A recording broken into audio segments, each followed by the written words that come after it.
السلام علیکم ورحمۃ اللہ وبرکاتہ۔ اسٹوڈینٹس، ہمارے نصاب میں حدیث جبرائیل کا مطالعہ شامل ہے، تو آئیے حدیث جبرائیل کا مطالعہ کرنے کی سعادت پاتے ہیں۔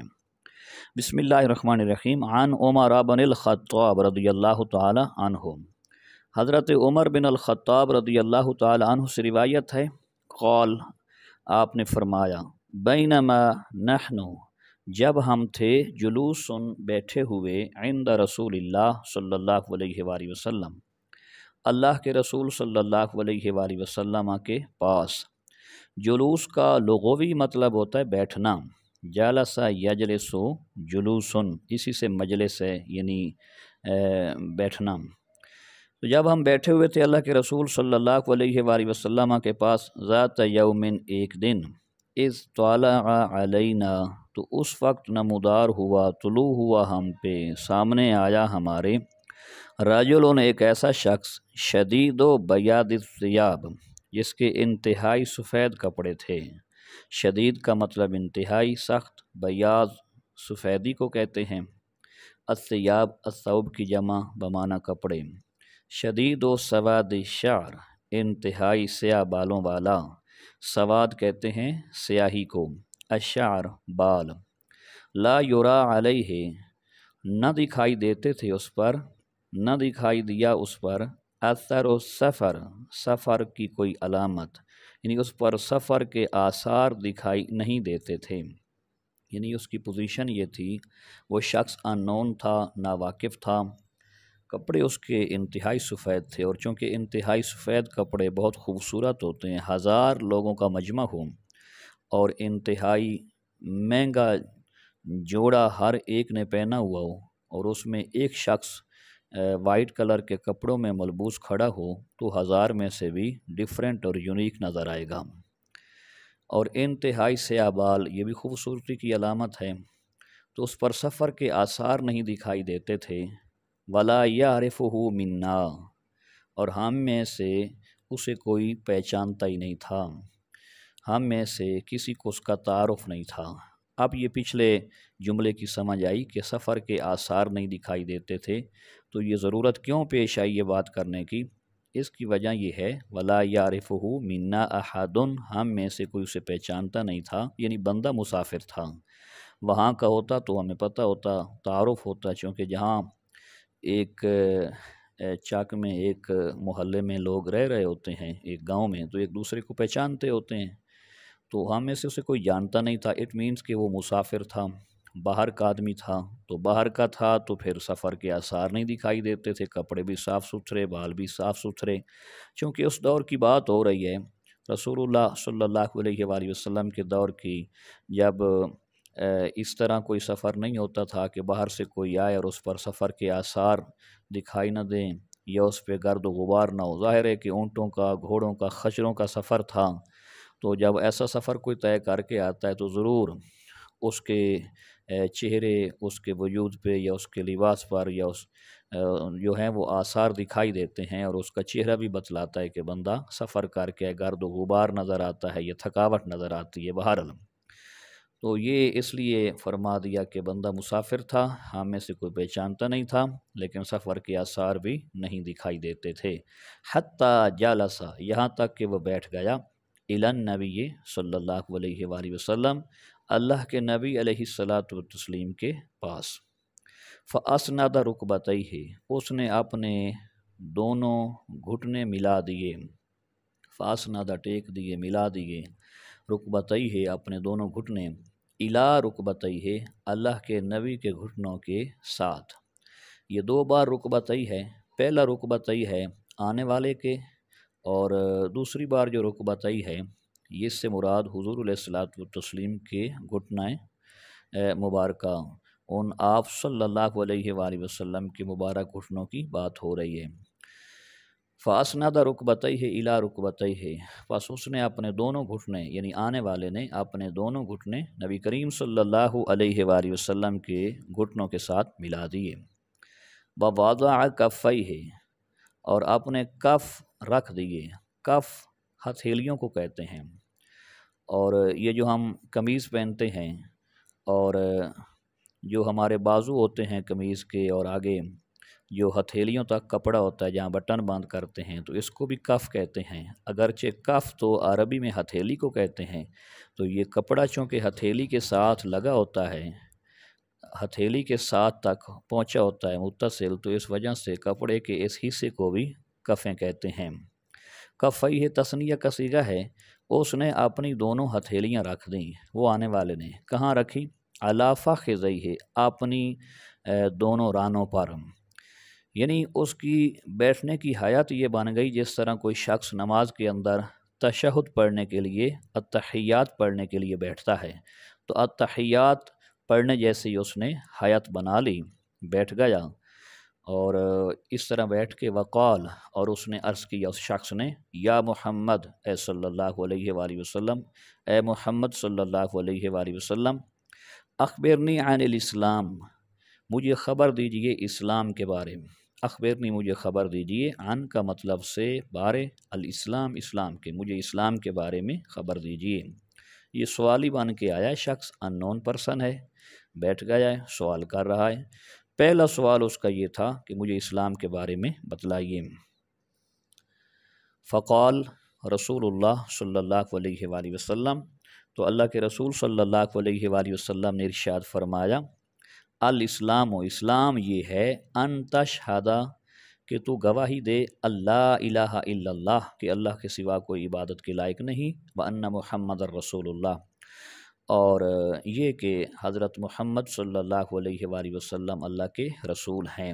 اب اس نے جب سوال پوچھا تو اللہ کے نبی صلی اللہ علیہ وآلہ وسلم نے اسلام کو ڈیفائن فرمانا شروع فرمایا، اور ارکان اسلام جو ہیں ان کو ایک ترتیب سے اللہ کے نبی نے بیان فرمایا۔ تو پہلا رکن اسلام کا وہ شہادتین، کلمہ طیبہ کہہ لیں، شہادتین کہہ لیں، وہ آپ نے ارشاد فرمایا، جس کے دو اجزاء ہیں، پہلا جز توحید پر مشتمل ہے، دوسرا جز رسالت پر مشتمل ہے، یعنی لا الہ الا اللہ، کہ اللہ کے سوا کوئی عبادت کے لائق نہیں، اور دوسرا کیا ہے کہ رسول اللہ حضور علیہ الصلوۃ والتسلیم حضرت محمد اللہ کے رسول صلی اللہ علیہ وآلہ وسلم ہیں۔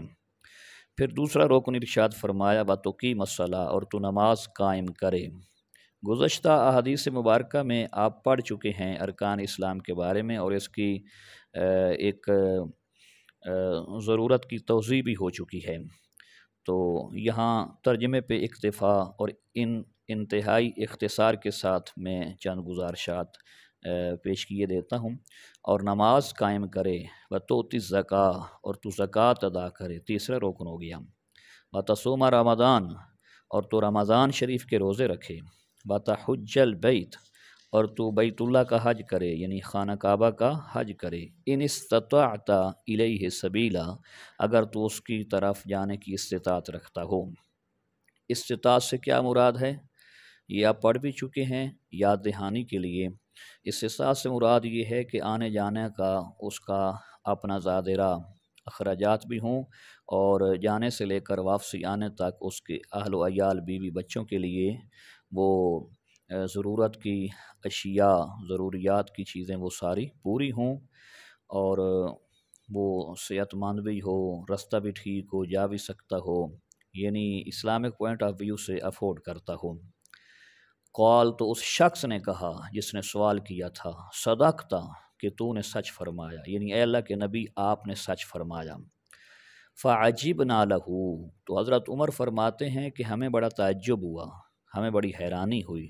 یسألہ ویصدقہ، سوال بھی پوچھتا ہے اور جواب کی تصدیق بھی کرتا ہے۔ تعجب اسی بات پہ تھا، جو کہ جو سوال کرتا ہے، جیسے کوئی طالب علم اپنے ٹیچر سے سوال کرے، اور جب ٹیچر اسے بات سمجھا دے تو وہ برملا کلاس کے اندر کہے کہ ہاں میں تصدیق کرتا ہوں کہ آپ کا جواب درست ہے، تو یہ کیا مطلب ہوا؟ طالب علم سوال تو پوچھ رہا ہے حصول علم کے لیے، تو یہ تصدیق کیا کر رہا ہے؟ یہ تو ایسے لگتا ہے کہ استاد کا امتحان لے رہا ہے اور اسے آلریڈی پتہ ہے اس چیز کا۔ تو یہ بڑا عجیب سا، حضرت عمر فرماتے ہیں کہ ہمیں بڑا عجیب ہوا، عجیب لگا۔ بہرحال کہ یہ سوال بھی کرتا ہے، وَيُصَدِّقُهُ، اور خود ہی آپ صلی اللہ علیہ وسلم کے جواب کی تصدیق بھی کر رہا ہے۔ بہرحال قال، تو پھر اس شخص نے پوچھا، کہا فَأَخْبِرْنِي عَنِ الْإِيمَانِ، مجھے ایمان کے بارے میں بتلائیے۔ قال، تو آپ صلی اللہ علیہ وآلہ وسلم نے فرمایا ان تؤمن باللہ، کہ تو اللہ پر ایمان لائے۔ اللہ پر ایمان لانے کا مطلب ہے کہ ذات، صفات، عبادات میں وہ وحدہ لا شریک لہ، اسے مانے جانے، اسی کو سجدہ کرے، اس کے احکامات کی پیروی کرے، اور جو اس کے احکامات ہیں ان کو مانے۔ تو یعنی جو اللہ فرماتا ہے کہ میرے ملائکہ، میری کتابیں، میرے رسول، یوم آخرت، میرے احکام، وہ سارے مانے۔ تو یہ کہ تو اللہ پر ایمان لائے، یعنی ایمان کا پہلا جز، و ملائکتہ، اور اس کے فرشتوں پر ایمان لائے۔ ملک ان کی جمع ملائکہ، تو ملکن فرشتے کو کہتے ہیں، ملائکہ جمع ہے۔ و کتبہ، اور اس کی کتابوں پر، یعنی آسمانی و الہامی کتابیں جو ہیں، جیسے تورات، زبور، انجیل، حضرت ابراہیم علیہ السلام اور حضرت موسیٰ علیہ السلام اور حضرت آدم علیہ السلام اور دیگر پیغمبران خدا، ان کے جو صحف ہیں، یعنی بکلیٹس ہیں، چھوٹی کتابیں ہیں، صحیفے ہیں، تمام پر ایمان لائے۔ کہ اپنے اپنے دور کے جب تک غیر محرف تھے، جب تک ان کے اندر ایڈیشن یا امینڈمنٹس نہیں ہوئی، تبدیلیاں نہیں ہوئی، تو وہ اللہ کا کلام ہے، تو اپنے دور کے اندر وہ قابل عمل ہے، اس پر ایمان لائے۔ برسولہ ہی، اور اس کے رسولوں پر ایمان لائے۔ تمام انبیاء اور رسولوں پر ایمان لانا یہ ضروری ہے۔ کسی ایک نبی اور رسول کا انکار کرنا وہ تمام نبیوں اور رسولوں علیہ الصلاۃ والتسلیم کے انکار کے برابر ہے۔ تو ہم اپنے دور کے آنے والے تمام رسولوں کو رسول اور نبی، برحق نبی اور رسول مانتے ہیں، اور آخری نبی حضور اکرم صلی اللہ علیہ وآلہ وسلم کو مانتے ہیں۔ خاتم النبیین آپ ہیں، ختم نبوت کا تاج اللہ نے آپ کے سر پہ رکھا ہے۔ والیوم الآخر، اور آخرت کے دن پر، یہ چیز ہو گئی آخرت کے دن پر، یعنی مرنے کے بعد پھر ایک دن اٹھنا ہے، اکاؤنٹیبلٹی ہوگی، احتساب ہوگا۔ نیک لوگ جنت میں جائیں گے، اور جو فجار ہیں، فاسق ہیں، کفار ہیں، وہ جہنم میں جائیں گے۔ جس نے اللہ کو راضی کیا ہے وہ اللہ کی نعمتوں سے مستفید ہوگا، اور جس نے اللہ کو ناراض کیا ہے، اس کے احکام کو تسلیم نہیں کیا، اسے اللہ کی توحید کے اندر گڑبڑ کی ہے، تو وہ جہنم میں جائے گا۔ وَتُؤْمِنَ بِالْقَدْرِ خَيْرِهِ وَشَرِّهِ، اور تو اچھی اور بری تقدیر پر ایمان لے آئے، یعنی اللہ کا فیصلہ ہے، اللہ نے جو لکھا ہے وہی ہے۔ تو یہ چند اجزائے ایمان اللہ کے نبی علیہ الصلاۃ والتسلیم نے بیان فرمائے۔ قال صدقت، تو پھر اس شخص نے جس نے سوال کیا تھا، اس نے کہا کہ آپ نے سچ فرمایا، یعنی دوبارہ اللہ کے نبی کے جواب کی تصدیق کر دی۔ قال، اور پھر اس نے پوچھا فاخبرنی عن الإحسان، مجھے احسان کے بارے میں بتلائیے کہ احسان کیا ہے۔ قال، تو آپ نے فرمایا ان تعبد اللہ، کہ تو اللہ کی اس طرح عبادت کرے کأنک تراہ، گویا کہ تو اسے دیکھتا ہے۔ فإن لم تکن تراہ، اور اگر تو اس طرح عبادت نہیں کر سکتا کہ گویا کہ تو اسے دیکھ رہا ہے، فإنہ یراک، تو وہ تو تجھے دیکھتا ہے، یعنی اس احساس کے ساتھ عبادت کر کے وہ تجھے دیکھتا ہے۔ قال صدقت، تو سائل نے کہا کہ آپ نے سچ فرمایا۔ اب تھوڑی سی احسان کے بارے میں توضیح۔ قرآن نے جسے تزکیہ نفس کہا ہے، حدیث میں اس کے لیے لفظ احسان آیا ہے، اور بعد میں اللہ کے نیک بندوں نے، صلحاء نے اس طریقہ کار کو تصوف کا نام دیا، یعنی اللہ کی عبادت کرنا اس انداز سے گویا کہ عابد اپنے معبود کو دیکھ رہا ہے، مملوک اپنے مالک کو دیکھ رہا ہے۔ اور یہ کیا ہے؟ یہ مشاہدہ ہے، یعنی اس انداز سے عبادت کرنا کہ جس کی عبادت کی جا رہی ہے گویا کہ وہ اس کے سامنے ہے، اس کو دیکھ رہا ہے اپنے معبود کو، یہ مشاہدہ ہے، یہ آبزرویشن ہے۔ اور اگر اس احساس کے ساتھ، یعنی اتنا لیول نہیں ہے، اخلاص کے اس مقام تک نہیں پہنچا، عبادت کے اس لیول تک نہیں پہنچا، تو پھر کم از کم اس انداز سے عبادت کرے کہ جس کی عبادت کر رہا ہے وہ تو دیکھ رہا ہے نا، اللہ تو دیکھ رہا ہے نا۔ تو اسے کہتے ہیں مراقبہ، یعنی ایک قسم کا اللہ رب العالمین کی بارگاہ میں حاضر ہونا اس احساس کے ساتھ کہ جس کی عبادت کر رہا ہوں، جس کو رکوع کر رہا ہوں، جس کا سجدہ کر رہا ہوں، وہ مجھے دیکھ رہا ہے۔ تو یہ احسان کا مطلب یعنی نہایت عمدہ طریقے سے، بہترین طریقے سے عبادت کرنا۔ اب اگر ان دونوں طریقوں سے خالی عبادت ہو تو پھر بھی عبادت چھوڑی نہیں جائے گی، حاضری اس کے در کی لگواتے رہنا چاہیے۔ وہ ضرور اس طرح کی توفیق دے گا، اس طرح کا لیول دے گا نمازی کو، عبادت گزار کو، کہ وہ ضرور درجہ مشاہدہ یا درجہ مراقبہ پہ انشاءاللہ تعالی پہنچے گا۔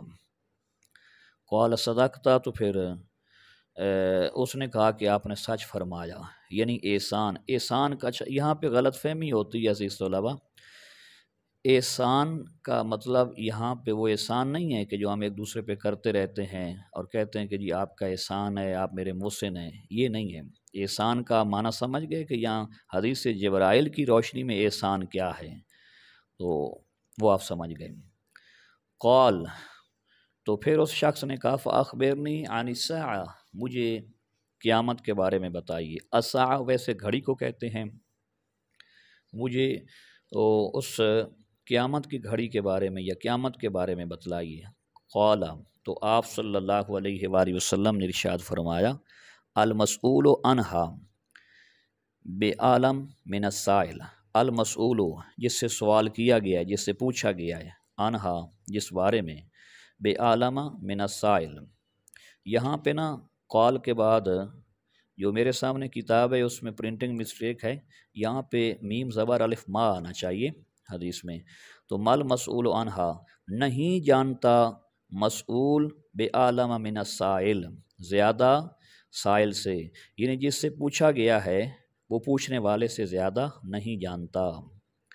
تو آنے والا سائل ہے حضور علیہ الصلوۃ والتسلیم، یہاں مسئول ہیں جن سے پوچھا گیا ہے۔ تو اللہ کے نبی نے یہ نہیں فرمایا کہ میرے علم میں نہیں یا میں جانتا نہیں، بلکہ یہ فرمایا کہ جتنا سائل جانتا ہے اس بارے میں اتنا ہی مسئول جانتا ہے، یعنی جتنا اللہ کے نبی جانتے ہیں اتنا پوچھنے والا بھی جانتا ہے۔ تو اس کے کئی مفاہیم ہیں۔ ایک تو یہ کہ حکمت ایسی تھی کہ قیامت کا ایگزیکٹ دن ٹو دی پوائنٹ وہ بیان کرنا مقصود نہیں تھا۔ دوسرا یہ کہ اس وقت تک سائل اور مسئول کا علم قیامت برابر، اور بعد میں پھر اللہ کے نبی علیہ الصلوۃ والتسلیم کو مزید علم قیامت عطا فرما دیا گیا۔ تو زیادہ یہی لگتا ہے کہ ابھی تک اس کا راز رکھنا ہے، پردہ رکھنا ہے، تو زیادہ بات کھولنی نہیں ہے۔ قال، تو پھر اس شخص نے کہا فاخبرنی عن اماراتہا، مجھے قیامت کی نشانیوں کے بارے میں بتلائیے۔ یعنی پچھلا سوال تو یہ تھا نا کہ ٹو دی پوائنٹ ایگزیکٹلی قیامت کا دن بتائیے کہ قیامت کس دن ہوگی۔ تو چونکہ وہ اس طرح ہے بھی صحیح کہ قیامت 10 محرم ہوگا، جمعہ شریف کا دن ہوگا، لیکن سن نہیں بتایا گیا۔ قرآن و سنت میں قیامت کا سن نہیں بتایا گیا کہ کون سا ہجری سال ہوگا یا عیسوی سال ہوگا، جیسے 2021 ہے تو وہ 2021 ہوگا، یا کون سا ہوگا، یا ابھی 1443 ہجری ہے تو پھر یہ کون سی ہجری سال ہوگا جب قیامت آئے گی۔ سال نہیں بتایا گیا، دن اور ڈیٹ وہ بتا دی گئی ہے۔ تو جب اللہ کے نبی علیہ الصلوۃ والتسلیم نے اس کا سن یعنی اس کی پوری ڈیٹیل بیان نہ فرمائی، تو پھر سائل کیا پوچھتا ہے کہ مجھے اس کی نشانیاں ہی بتا دیں، قیامت کے قریب آنے کی نشانیاں، یعنی قرب قیامت کی نشانیاں، قیامت آنے سے پہلے کیا کیا واقعات رونما ہوں گے وہ بتا دیں۔ قال، تو آپ نے فرمایا ان تلد الامۃ، لونڈی جنم دے گی، تلدہ جنے گی، اس سے ولادت ہوگی، الامۃ لونڈی، الامۃ لونڈی، کہ لونڈی جنم دے گی، لونڈی سے پیدا ہوگی، ربتہا اس کی مالکہ، لونڈی اپنی مالکہ کو جنم دے گی، لونڈی اپنی مالکہ کو جنم دے گی۔ اس کے کم از کم 2 مطالب ہیں۔ ایک تو یہ ہے کہ واقعی کسی کی لونڈی ہوگی تو اس سے وہ لونڈی کے آقا کی اولاد ہوگی جو گھر کی مالکن بنے گی، ٹھیک ہے۔ تو یہ یعنی یہ قرب قیامت کی نشانی ہے۔ اور دوسرا یہ ہے کہ میاں بیوی ہوں گے، ان سے اولاد ہوگی، اولاد میں بچی ہوگی، بچی اپنے گھر کے حالات ایسے بنا دے گی کہ گویا کہ گھر میں اس کی ماں کی حیثیت ایک لونڈی جیسی رہ جائے گی، اور ہر معاملے میں گھر کے اندر اس کی بیٹی وہ حاوی ہو جائے گی اور اپنی ماں کو لونڈی اور نوکرانی کی طرح بنا کے رکھے گی۔ اللہ معاف فرمائے، ایسے حالات آ جائیں گے۔ اور لونڈی کہا ہے اس وجہ سے کیونکہ عام طور پہ بچیاں جو ہیں ان کی والدین کے ساتھ زیادہ افیلیشن ہوتی ہے، اور ماں کے ساتھ ہر معاملہ شیئر کرنا، اور ہر اپنے جو مطلب ہے کہ سوچ ہے، جو اندر کی بات ہے، وہ اپنی والدہ سے شیئر کرنا، اسے باعث رحمہ سمجھنا۔ اور ظاہر ہے کہ ایک بیٹی کے لیے ایک ماں اللہ کی بہت بڑی نعمت ہے، تو لیکن حالات ایسے آ جائیں گے کہ جو اللہ کی نعمت ہے، جو اللہ کی عطا ہے، جس سے ہر معاملہ ایوری میٹر وہ شیئر کرنا تھا، اسی ماں کو نوکرانی کی حیثیت میں وہ بچی رکھنا شروع ہو جائے گی۔ اس کی نہیں مانے گی بلکہ اس سے اپنی منوائے گی، اور گھر میں جس طرح کوئی ملکہ ہوتی ہے اس طرح وہ بیٹی رہنا شروع کر دے گی۔ تو جب حالات ایسے آ جائیں تو سمجھ لینا کہ قیامت قریب ہے۔ اللہ معاف فرمائے، ہمیں ساتھ ساتھ توبہ بھی کرنی چاہیے، دعا بھی مانگنی چاہیے کہ اللہ ہمیں ایسے حالات سے بچائے۔ عزیز طلباء اور بچیاں بھی حدیث پاک سن رہی ہیں، تو یہ ذرا غور کریں، یہ جسٹ نصاب نہیں ہے، یہ ہماری تربیت کا معاملہ ہے۔ ہم مسلمان ہیں، ہمارے نبی صلی اللہ علیہ وآلہ وسلم کیا فرما رہے ہیں۔ دوسری نشانی یہ ہے وَأَن تَرَى الْحُفَاةَ، اور تو دیکھے گا ننگے پاؤں والے۔ الحافی کی جمع الحفات، جن کے پاؤں میں جوتا نہ ہو اسے حافی کہتے ہیں، اس کی جمع حفات ہے۔ اور تو دیکھے گا ننگے پاؤں العراۃ، العاری کی جمع العراۃ، ننگے جسم جن کے بدن پہ کپڑا کم ہو۔ ننگے پاؤں، ننگے جسم، الآلۃ اور محتاج لوگ۔ رعاء الشاہ، راعی کی جمع رعاء، بکریوں کے چرواہے کو کہتے ہیں، بکریوں کے چرواہے۔ الشاہ، شاتن کی جمع الشاہ، بکریاں۔ تو دیکھے گا ننگے پاؤں، ننگے بدن، محتاج اور بکریوں کے چرواہے۔ یتطاولون، فخر کریں گے، فی البنیان، عمارتیں بنانے میں، کوٹھیاں بنگلے بنانے میں۔ یعنی تہذیب اتنی ہوگی، حالات ان کے ایسے ہوں گے، تنگ دست لوگ ہوں گے، پاؤں میں جوتا نہیں ہوگا تو بدن پہ کپڑا نہیں ہوگا، ادھر محتاج ہوں گے تو پھر بکریوں اور بھیڑوں کے چرواہے ہوں گے۔ یعنی تنگ دستی اور بدحالی ان کی اتنی ہوگی، پھر اچانک ان کے حالات بدلیں گے اور ان کے پاس دولت اور پیسے کی ریل پیل ہوگی، اور پھر چونکہ ان کی تربیت نہیں ہوگی، کم ظرف ہوں گے، تو پھر وہ کوٹھیاں بنائیں گے، بنگلے بنائیں گے، اور پھر ایک دوسرے کے ساتھ مقابلہ کریں گے کہ میرا بنگلہ، میری عمارت اونچی ہے، میری کوٹھی اور میرا بنگلہ زیادہ خوبصورت ہے۔ آئیے عزیز طلباء غور کریں، دیکھیں، مشاہدہ کریں، کہیں وہ ہو تو نہیں رہا، کہیں اس قسم کے معاملات میں ہم پھنس تو نہیں چکے، کہیں ہماری سوچ اس طرف لگ تو نہیں گئی۔ تو حالات کا ساتھ ساتھ یہ جائزہ بھی لیتے جائیں۔ ثم انطلق، پھر وہ شخص چلا گیا۔ حضرت عمر فرماتے ہیں کہ وہ جس نے سوال کیے تھے نا، وہ شخص چلا گیا۔ فلبثت ملیا، تو میں تأمل میں رہا۔ کون تأمل میں رہا؟ حضرت عمر فرماتے ہیں فلبثت، میں رہا، ملین، تأمل میں، سوچ بچار میں۔ ثم قال، پھر اللہ کے نبی علیہ الصلوۃ والتسلیم نے فرمایا، لی، مجھ سے۔ ابھی حضرت عمر کہتے ہیں کہ پھر اللہ کے نبی نے مجھے فرمایا، یا عمر، اے عمر، اتدری من السائل، کیا آپ جانتے ہیں کہ یہ سائل کون تھا، یہ جس نے سوال کیے ہیں؟ چونکہ ابھی تک تو کوئی پہچانتا نہیں تھا نا، پیچھے آپ پڑھ چکے ہیں وَلَا يَعْرِفُهُ مِنَّا أَحَدٌ، کہ ہم میں سے اسے کوئی جانتا ہی نہیں تھا کہ یہ کون ہے، اجنبی، نا واقف ہے، کہاں سے آ گیا ہے۔ تو وہ سوال کرتا گیا، حضور جواب دیتے گئے، وہ تصدیق کرتا گیا، ہم سنتے گئے۔ تو کہتے ہیں میں سوچ بچار میں تھا، تو اللہ کے نبی نے فرمایا، اے عمر، آپ جانتے ہیں کہ یہ سائل کون تھا؟ اب تعارف ہو رہا ہے سائل کا۔ قلت اللہ ورسولہ عالم، تو حضرت عمر فرماتے ہیں کہ میں نے عرض کیا کہ اللہ اور اس کا رسول ہی بہتر جانتے ہیں، یعنی اللہ بھی جانتا ہے اور اللہ کے رسول بھی جانتے ہیں اس سائل کو، ہم نہیں جانتے، یہ اللہ اور اس کے رسول جانتے ہیں اس کا تعارف، کہ یہ کون ہے، اس کا انٹروڈکشن کیا ہے، کہاں سے آیا ہے، کہاں گیا ہے، کیا یہ کس خاندان یا قبیلے سے، کدھر سے آیا ہے۔ قال، تو اللہ کے نبی نے فرمایا، فإنہ جبریل، یہ جبریل تھے،